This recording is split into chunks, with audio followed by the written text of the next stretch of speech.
वृंदावनच्या हिरव्या बागांमध्ये एकदा चंद्रप्रकाशात नाचताना राधेची मौल्यवान पैंजण हरवली.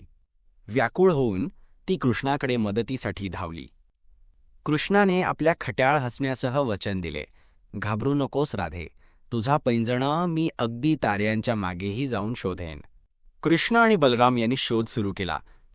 त्यांनी झाडांची पाने उलटली, तलावात डोकावले, पोपट आणि खारट्यांनाही विचारले. तासनतास गेले तरी पैंजण सापडला नाही. राधा आणखीनच अस्वस्थ झाली. अचानक बलराम जोरात हसले आणि खरी गंमत उघड केली. पैंजण हरवलेलाच नव्हता. खट्याळ गोपांनी तो चुपचाप कृष्णाच्या बासरीखाली लपवून ठेवला होता, फक्त कृष्णाला थोडं गोंधळलेलं पाहण्यासाठी. राधा जोरजोराने हसू लागली आणि कृष्णाने लाजत हार मानली.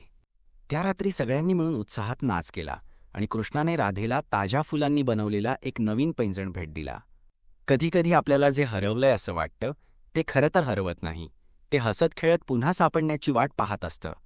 आता तुम्हाला ही कथा कशी वाटली